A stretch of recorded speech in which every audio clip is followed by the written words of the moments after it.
Tidak setiap yang tidak ada contohnya dari Nabi langsung dihukumi bid'ah. Kalau kaidahnya sesuai dengan hukum Nabi, maka itu boleh dilakukan.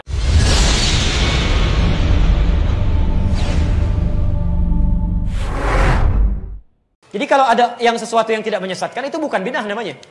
Itu bukan bid'ah, cuma nanti ada kalimat-kalimat kiasan diistilahkan untuk menggambarkan sesuatu yang hakikatnya bukan bid'ah, tapi sementara orang menduga itu bid'ah, maka dibuat kalimat kiasan. Kalau mereka menyebut bid'ah, maka bid'ah ini yang paling bagus. Itu bukan bid'ah sebetulnya. Cuma kalimat kiasan untuk menunjukkan bahwa ini bukan bid'ah, cuma sementara orang salah paham menduganya sebagai bid'ah. Maka dibuat kalimat kiasan. Umar ingin mengatakan, tidak setiap yang tidak ada contohnya dari Nabi langsung dihukumi bid'ah. Kalau kaidahnya sesuai dengan hukum Nabi, maka itu boleh dilakukan. Kalau disebut bid'ah, maka ini yang paling bagus. Jelas ya? Maka dari sini orang membuat kalimat-kalimat seperti ini. Ada bid'ah hasanah, ada bid'ah dhalalah. Bid'ah yang baik dengan bid'ah yang buruk. Bid'ah yang baik ini sebetulnya bukan bid'ah, karena semua bid'ah itu buruk. Jelas ya? Jelas sampai sini ya? Jadi, kalau ada misalnya sesuatu perbuatan dalam fikih Islam, tidak ada contohnya dari Nabi, tidak harus langsung menjadi bid'ah. Awas, catat kalimat saya ini ya, catat kalimat saya. Kadang-kadang ada orang mengatakan kalau nggak ada contoh dari Nabi itu bid'ah. Belum tentu. Belum tentu. Kalau ada dalilnya bersandar kepada Nabi, sekalipun Nabi tidak mencontohkan, belum tentu menjadi bid'ah. Boleh jadi dalam fikih ketika ditelusuri, Nabi tidak mencontohkan bukan karena tidak ingin mempraktekkan. Ada satu, bisa menjadi berat untuk umatnya. Yang kedua, boleh jadi memang kondisinya tidak memungkinkan bagi Nabi untuk melakukannya. Tapi bagi umat, kalau bisa melakukannya. Mereka menyatakan bahwa tidak semua bid'ah itu sesat. Tetapi bid'ah itu ada yang dhalalah dan ada yang hasanah.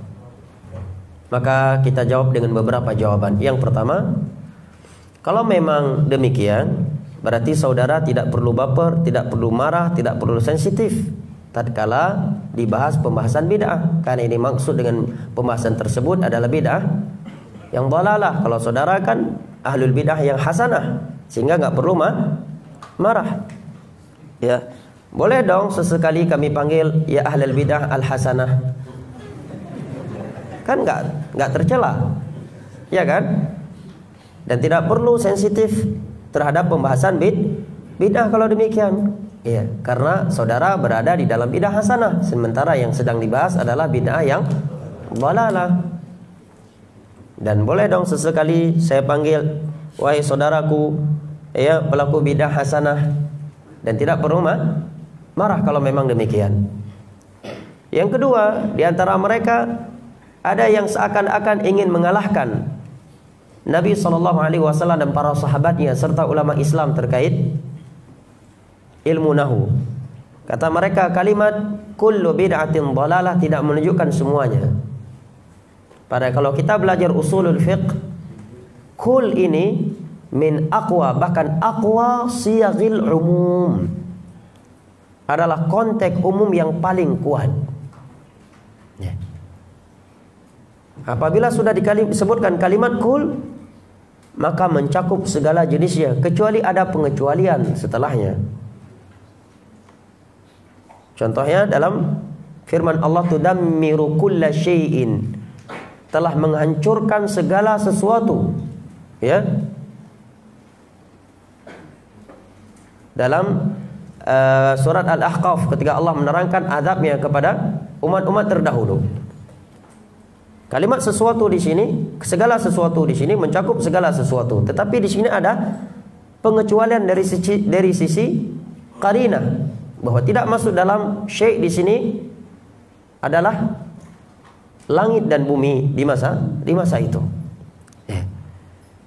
Melainkan ini maksud adalah ya, rumah-rumah dan bangunan-bangunan mereka.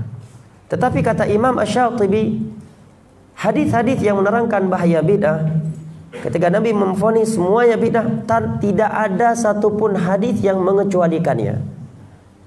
Biasanya kan hadis di sebagian kondisi dia bunyinya mutlak, di sebagian riwayat yang lain ada sebutan secara muqayyad.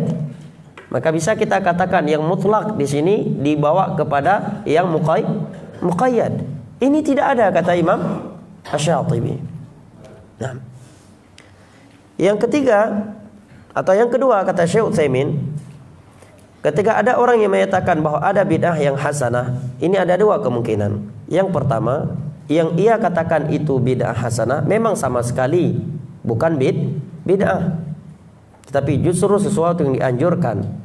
Ya, tetapi karena kurangnya ilmu seseorang, maka dia menamakannya sebagai bid'ah hasanah. Yang kedua, kata Syekh Utsaimin dalam kitabnya Khuturatul Bid'ah, memang itu adalah bid'ah yang dhalalah, tetapi dia sendiri yang menilainya dengan hasanah. Maka hadis Nabi bantahan terhadap dirinya. Jelas ya?